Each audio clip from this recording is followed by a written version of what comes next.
소비자에게 항상 답이 있다고. 저에게도 10억만 주세요 하는 사람들이 있는지 모르겠는데 안 괜찮은 것도 괜찮아. 내 인생의 키워드는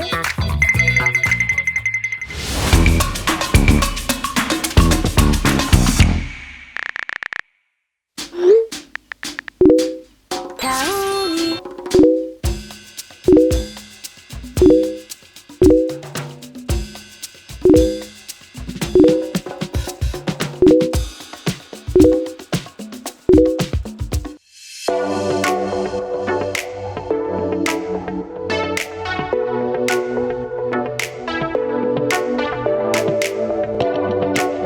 안녕하세요. 저는 한국 P&G 최연소 대표 이지영이라고 합니다.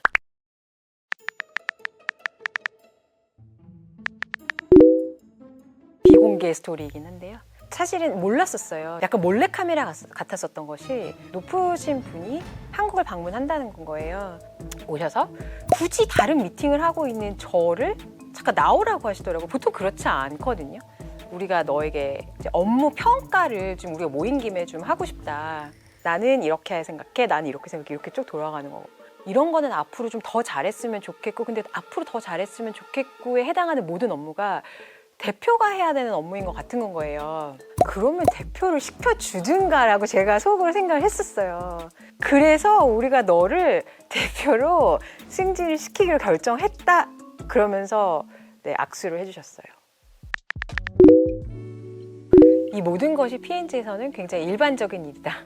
저희가 내부 승진제라는 제도를 회사 창립 이래 계속 유지를 하고 있는데 모든 사람은 언젠가 신입사원을 했었었고 그 사람들을 키워서 회사의 가장 높은 자리까지 올린다라는 게 회사의 믿음이고 제가 신입사원일 때 가장 조직에서 높으신 분 그리고 제가 지금 봤었을 때 저희 회사의 CEO님 다 언젠가는 P&G의 신입사원이었다는 거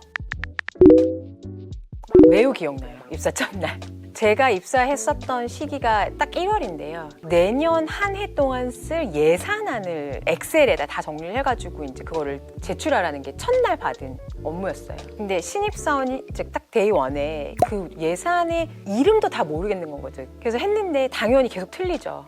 전 대충 해가면 누가 그거를 그냥 다시 뺏어서 해줄 줄 알았어요.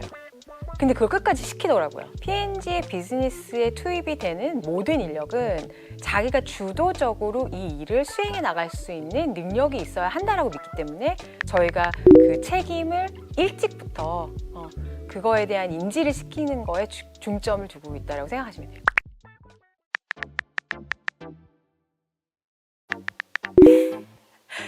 아니요, 다운이 어머니요? 네, 그럴 수 있을 것 같아요. 4년 전쯤에 아시아 태평양 지역의 홈케어 디렉터를 하고 있었는데 그 회사에서는 한국이 섬유유연제에 되게 잠재적 이제 영향이 있는 시장으로 판단을 해서 굉장히 진입을 하고 싶었었어요. 그래서 좌초될 뻔한 프로젝트였는데 제가 유일한 한국인이란 이유로 착출이 되어서 다운이를 세상의 빛을 보게 한 그 이유 때문에 제가 다운이 어머니가 된 것 같습니다. 제일 중요한 건 가장 큰 니즈가 뭔지를 찾아내는 게 되게 중요한 건데 저희가 그때 되게 많이 했었던 거는 유연제를 사용하시는 주부들을 많이 찾아가 보고 보통 이런 단계에서는 집을 다 이렇게 방문을 하거든요. 근데 막 뭐를 보완하면 좋을까? 그러면 향이 길었으면 좋겠어요. 그래 지금도 향이 있으시잖아요. 근데 오래 가지 않아요. 그랬을 때 그럼 왜 오래가지 않을까? 그럼 제품의 문제인가 아니면 뭐 잘못 사용하시는 거 너무 적게 사용하는가 이제 이런 것들을 막 물어보면서 향을 오래 지속시키는 거에 있어서 소비자들 충분히 만족시키지 못하고 있다. 이런 결론을 도출하기 시작한 거죠. 은은한 향이 오래 가기를 원하는 건 거지 향이 없기를 원하는 게 아닌 건 거예요. 제가 결론을 내렸었을 때 불꽃이 막 튀는 것 같아요. 퍼즐의 조각이 맞춰지는 것 같으면서 그럴 때 되게 희열이 있죠. 다운이는 3분의 1컷만 써도 정말 오래오래 지속되는 상쾌함을 드립니다. 라는 딱 그 문구로 저희가 한국에 출시하게 됐었어요. P&G에서는 사실 흔히 일어날 수 있는 일이에요. 9년 차라는 그 연차가 실무를 사실은 가장 많이 수행해 나가야 되는 직급인데 저희 회사의 조기 책임제 누구든지 회사를 들어오는 그 데이 원부터 그 자리에서 필요로 한 책임을 맡긴다라는 게 핵심이고 그렇게 해서 키운 인재를 계속해서 회사는 양성한다는 거. 부담스럽지 않다라고 하면 거짓말이죠. 저에게 원래부터 기대되지 않았었던 일이었고 그거를 이제 제가 해야 된다라고 생각했었을 때 부담이 되지만 부담이 된다라고 생각했었던 것보다 그런 기회가 왔었을 때 이런 걸 한번 해봐야 되지 않을까? 그리고 그거에 대한 보상은 있었던 것 같다라고 저는 믿어요. 그렇게 해봤었던 것이 저의 성장의 원동력이 됐던 것 같아요.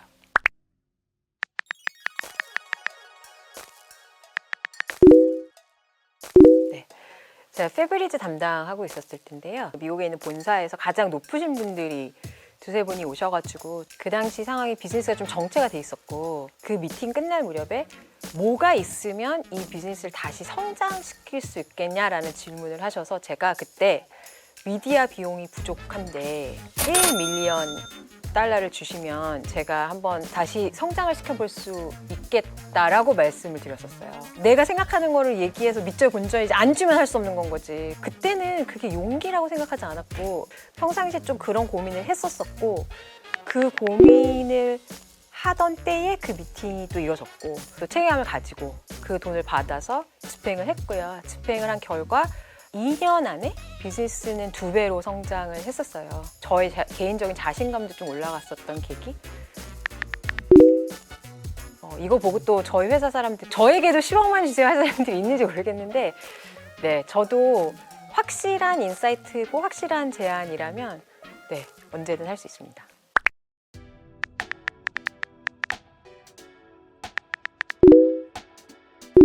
제 커리어 중에 가장 성장이 폭발적으로 그렇게 진행이 됐었던 때는 2008년도에 아태 지역에 본부로 발령을 받아가지고 갔었던 그 시기인데요. 아무도 나를 아는 사람이 없고 내가 뭘 하는지도 잘 모르고 제일 먼저 제가 그 층에 불 켜고 들어갔다가 거의 마지막으로 불 끄고 나오는 그 시기를 보냈었는데 그러니까 더 많은 시장을 보게 될 기회가 있었다라는 측면에서 너무너무 좋은 기회였고 열심히 꾸준히 노력을 하다 보니 저도 모르는 사이에 제가 생각할 수 있는 폭과 깊이가 되게 많이 넓어졌더라고요. 한 14년 외국에 있다가 한국에 들어오면서 제일 많이 들었던 게 요즘 세대는 다르다. 이걸요? 제가요? 왜요? 저도 신입사원들을 많이 만나보고 제가 신입사원 많이 뽑아보고 해본 결과 내가 훨씬 더 책임을 가지고 뭔가를 해야겠다라는 그 의지가 좀 더 강하다라는 거를 제가 확인을 했어요. 시스템을 회사가 계속 제공을 한다면 그리고 그거에 상응하는 보상을 줄 수 있다면 사실 젊은 세대와는 오히려 더 워킹할 수 있는 그런 모델이라고 생각을 해서 제가 신입사원일 땐 야근을 많이 했었던 것 같아요. 사실 주변에 야근을 하는 친구들이 너무 많았어요, 그때는. 그래서 사실 그게 되게 재밌기도 했고 동병상련? 네, 막 그런 게 생기면서 내가 뭔가 해결하기 위해 또는 내가 하는 게 좀 즐거운 일을 하기 위해서는 늦게까지 일하는 거가 그렇게 싫진 않았던 것 같아요. 야근을 일상화하는 게 좋다라고 생각하지는 전혀 않지만 좋은 일이라면 내가 시간을 쓰는 게 아깝지 않았다. 젊음은 좋았지만 20대는 어려운 시기인 것 같아요. 그래서 그 얘기를 많이 해줘요. 저는 너만 그런 게 아니야. 그러니까 이 고민을 하고 이 시기가 되게 불확실하다라고 느끼는 거는 너만이 아니야. 가끔은 안 괜찮은 것도 괜찮아. 괜찮다라고 얘기 많이 해줘요. 저는.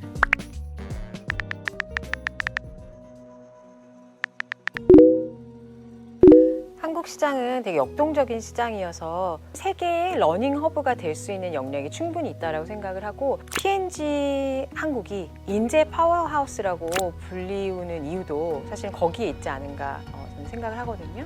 제가 여기서 꼭 한국인이기 때문에 더 해내야 되는 일 중에 하나는 더 많은 한국 인재를 키워서 글로벌에 있는 좋은 리더로 키우는 것. 그게 너무너무 중요한 거라고 개인적으로 목표를 세웠고 거기에 사실 시간을 되게 많이 보내고 있어요. 내 인생의 키워드는 단순함 그리고 꾸준함. 어떤 상황이든 간에 꼬아서 보지 않고 단순하게 보는 거가 굉장히 중요한 것 같고 단순한 걸 열심히 꾸준히 그게 큰 원동력인 것 같아요. 크게 한 번에 성공할 거라고 생각한 적이 없어서 저는 성공한 커리어? 이런 단어가 되게 낯설어요. 모든 것은 꾸준함이 필요하지 않나?